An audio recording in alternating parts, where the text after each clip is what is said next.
اللہ الرحمن الرحیم الحمد للہ رب العالمین والصلاة والسلام علی خاتم الانبیاء و سید المرسلین سیدنا محمد وآلہ واصحابہ اجمعین۔ دیکھو دوستو، قرآن کریم میں اللہ رب العزت نے فرمایا ہے وَرِضْوَانٌ مِّنَ اللَّهِ أَكْبَرُ ذَلِكَ هُوَ الْفَوْزُ الْعَظِيمُ۔ اللہ کی رضا سب سے بڑی چیز ہے۔ اہل جنت کو اللہ رب العزت جو جنت میں سب سے بڑی نعمت عطا فرمائیں گے، وہ یہ فرمائیں گے کہ میں نے تم کو اپنی رضا کا مقام عطا کر دیا، میں تم سے اب ناراض نہیں ہوں گا۔ تو رضا جو ہے یہ سب سے بڑی اللہ کی نعمت ہے۔ ہمارے حضرت خاتم النبیین علیہ الصلاۃ والتسلیم کو آپ کو معلوم ہے طائف کا واقعہ۔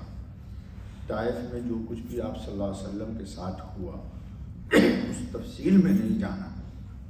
آپ صلی اللہ علیہ وسلم نے طائف میں ایک بہت مشہور دعا مانگی، اور انسان کا دل جب ٹوٹا ہوا ہوتا ہے، بکھرا ہوا ہوتا ہے، غم میں ڈوبا ہوا ہوتا ہے، تو اس وقت دل سے انسان کے صدا نکلتی ہے۔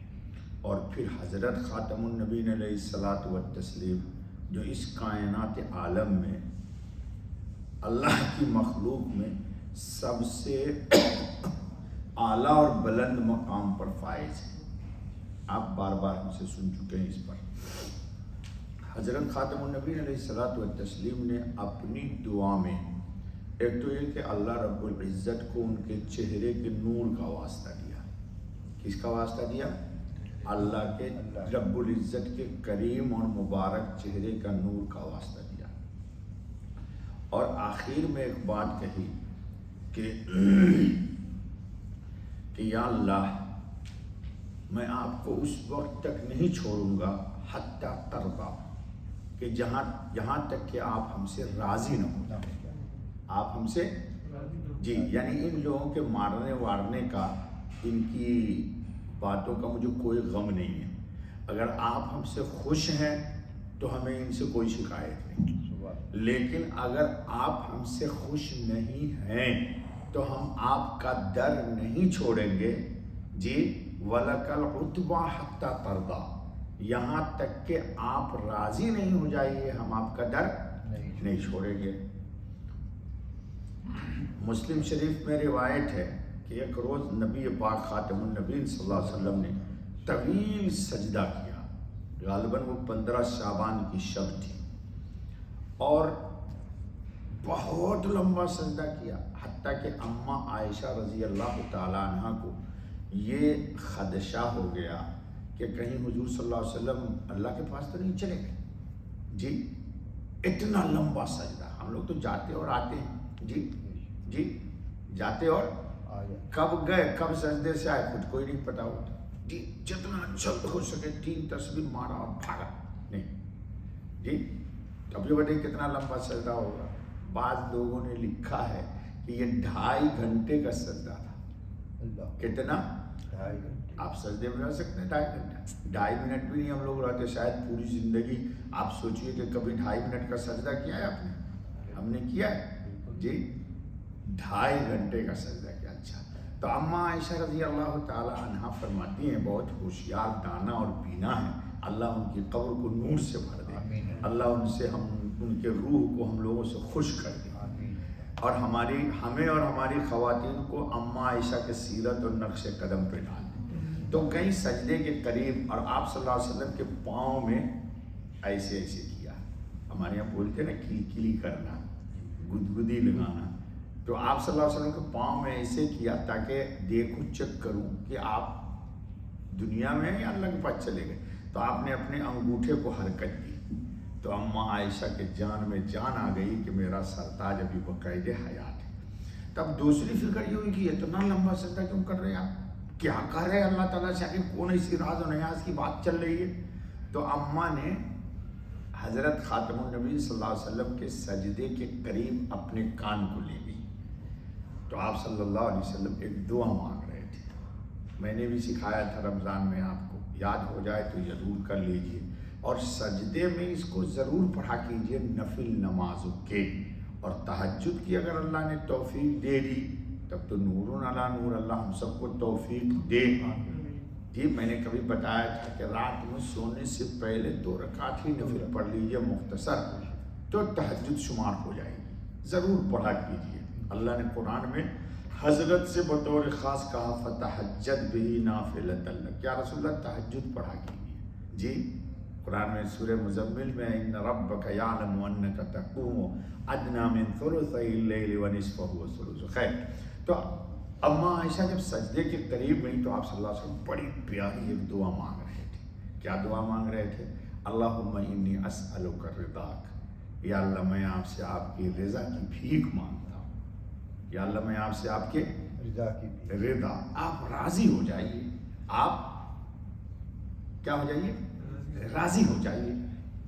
واعوذ بک من سخطک، یا اللہ میں آپ کی ناراضگی سے پناہ چاہتا ہوں. نبی امام الانبیاء خاتم الانبیاء، جی نبی الانبیاء، وہ مانگ رہا ہے کہ اللہ میں آپ سے رضا مانگتا ہوں، آپ کی خوشی اور آپ کی ناراضگی سے پناہ چاہتا ہوں. اب اسلوب بدل دیا. اللہم انی اعوذ برضاک من سخطک، اے اللہ آپ کی ناراضگی سے بچنے کے لیے میرے پاس کوئی عمل نہیں ہے. کیا اللہ کی قسم یہ بول نبی ہی بول سکتا ہے، اور وہ امام الانبیاء ہے. جی جی اللہم انی اعوذ برضاک من سخطک، تو میرے پاس کوئی عمل نہیں ہے آپ کے غضب سے بچنے کے لیے. آپ کی خوشی کو ہی میں واسطہ بناتا ہوں آپ کے غضب سے بچنے کے لیے. یعنی آپ خوش ہو جائیے تو آپ کا غضب ہم تک نہیں. دیکھو قسم خدا کی قسم کہ اللہ رب العزت نے نبی پاک صلی اللہ علیہ وسلم کے زبان سے کیا خوبصورت بول نکالے، غیر نبی نہیں بول سکتے. اللہم انی اعوذ برضاک من سخطک وبمعافاتک من عقوبتک، اور آپ کے عقاب سے بچنے کے لیے، آپ کی پکڑ سے عذاب سے بچنے کے لیے میرے پاس کچھ نہیں ہے. آپ کا ایک نام عفو ہے، معافی. تو اے اللہ آپ کی عفو کو، معافی کو میں سامنے کرتا ہوں تاکہ آپ کا عقاب مجھ پر نہ آئے. وَأَعُوذُ بِكَ مِنْكَ إِلَيْكَ. دیکھو یہ قسم خدا کی میں اس کی وضاحت بھی نہیں کر سکوں گا. یہ ایسا کلمہ ہے، اس میں سمندر نے کئی دنیا کائنات کا سمندر کو پھو دیا ہے. جی حضور صلی اللہ علیہ وسلم اعوذ بک منک الیک، یا اللہ آپ سے بچ کر کے میں کہاں جا سکتا ہوں. جی اور آپ کے غضب سے بچ کے میں کس سے پناہ لے سکتا ہوں. جی تو اے اللہ آپ ہی کی ذات کو میں سہارا بناتا ہوں، وسیلہ بناتا ہوں، تقرب کا ذریعہ بناتا ہوں کہ آپ ہم سے ناراض نہ ہوئیے، آپ کا غضب نہ آئے. اس کی میں ایک مثال دیتا ہوں. کبھی دیکھا ہوگا آپ نے کہ چھوٹا بچہ ہو اور ماں اس کو مار رہی ہو کسی وجہ سے، چھوٹا ہمارے 2 سال 2.5 سال 3 سال 4 سال کا بچہ ہو، تو باپ وہیں پہ کھڑا ہوا ہے، اب ماں مار رہی ہے، لیکن وہ باپ کے پاس بچہ نہیں جاتا ہے.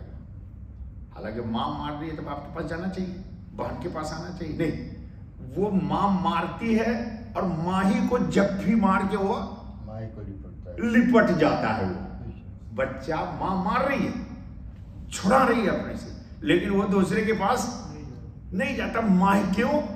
ماں کی محبت ہی اس کو پھر کھینچ لیتی ہے اپنی طرف. ماں مار رہی ہے لیکن جان نہیں چھوڑ رہا. بالآخر ماں 2-4 تھپڑ مار تو دیتی ہے، پھر خود بھی رونے لگتی ہے. میں نے دیکھا ہے کہ میں نے کیوں مارا اس کو، اور پھر گود میں اٹھا کر کے چپکا لیتی. نبی پاک خاتم النبی صلی اللہ علیہ وسلم نے یہی اسلوب اختیار کیا. تو بہرحال خطبے میں یہ ہے کہ انسان کو چاہیے، دیکھیے اذان سنا کیجیے نا، ایک جملہ پڑھا کیجیے، رضیت باللہ ربا وبالاسلام دینا وبمحمد صلی اللہ علیہ وسلم نبی و رسولہ. خطبے میں آ گیا کہ ذاق طعم الایمان من رضی باللہ رب، ایمان کا ذائقہ اس شخص کو ملے گا جس نے اللہ کو اپنا رب بنا دیا، راضی رہا اللہ سے۔ ہم لوگ اللہ سے راضی ہیں یا نہیں ہیں؟ بے شک راضی نہیں ہیں ہم لوگ۔ وہ حضرت رابعہ بصریہ نے ایک شخص اللہ تعالیٰ سے کہا تھا اللہ مجھے اپنی رضا دیجئے، تو اس نے کہا تو راضی ہے اللہ سے؟ یعنی جو بھی احوال آئے اس پر کوئی شکایت، یہ ہے اللہ کے رضا کی دلیل۔ ایسا مقام اللہ تعالیٰ ہم سب کو عطا فرمائے۔ تو فرمایا حضور نے جی، یہ مسلم کی روایت ہے کہ اس ایمان کا ذائقہ اس کو ملے گا جو اللہ سے رب ہونے کی حیثیت سے راضی ہو، اور دین اسلام کو اسلام مذہب کی حیثیت سے راضی ہو، اور محمد صلی اللہ علیہ وسلم سے اس لیے راضی ہو کہ ہمارے رسول ہیں۔ یعنی اللہ سے راضی رہنا کہ ہمارے رب ہے، اور اسلام ہمارا دین ہے، اور محمد صلی اللہ علیہ وسلم ہمارے، یہ تین چیز اگر انسان کو حاصل ہو گئی تو حضور فرماتے ہیں ذاق طعم الایمان، ایمان کا ذائقہ وہ محسوس کرے گا۔ اللہ یہ ذائقہ ہم سب کو عطا کرے ہے۔ جی 11 منٹ ہو گیا۔ اللہ تعالیٰ ہم سب کو اپنی رضا کا مقام عطا فرمائے۔ بس بابا سبحان اللہ بحمدی، سبحان اللہ العظیم، سبحانک اللہم و بحمدک، اشہد ان لا الہ الا انت، استغفرک و اتوب الیک۔